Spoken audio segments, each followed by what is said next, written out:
خراب بيوت مستعجل، وبعدين جنوب السودان هتعمل سد، وبعدين كينيا هتعمل سد.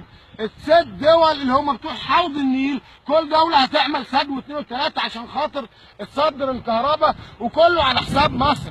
ادي يا عم الحاج، ادي يا عم الحاج، ادي الارض اهي يا عم الحاج، اهو اهو على رؤوسنا اهو يا عم الحاج، على رؤوسنا اهو يا عم الحاج.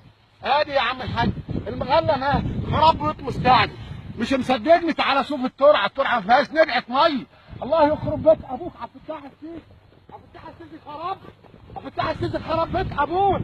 الارض باظت، الارض باظت، الله يخرب بيت تعيش.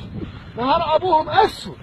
الله يخرب بيت ابوك يا عبد الفتاح السيسي وبيت اللي جابك. يا ذي النهار الاسود.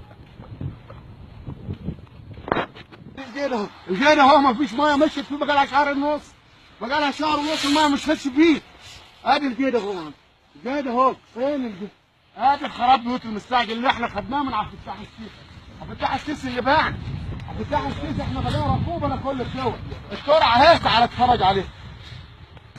ادي يا عم الترعه يا عم، ادي الترعه اهي، الترعه اهي، ادي الترعه يا عم الحاج. عبد الفتاح السيسي خربها. الترعه ما فيهاش ميه، بقالنا شهرين ونص مش لاقيين ميه. بقالنا شهرين ونص مش لاقيين ميه.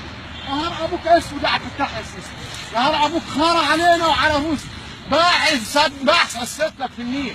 عبد الفتاح باع حصتنا في النيل لاثيوبيا، وجنوب السودان هتعمل سد، وكينيا هتعمل سد، والسد دول اللي في حوض النيل كل واحده فيهم هتعمل سد، كل واحده فيهم هتعمل سد. خراب بيوت مستعجل. هو مش شاطر بس اللي ايه ومفيش طبع. عملنا يقول ايه احنا بنتفاوض، نتفاوض على ايه؟ ده بانوا السد والسد خلص، السد خلص. 95% من السد انتهى. بتتفاوض على ايه؟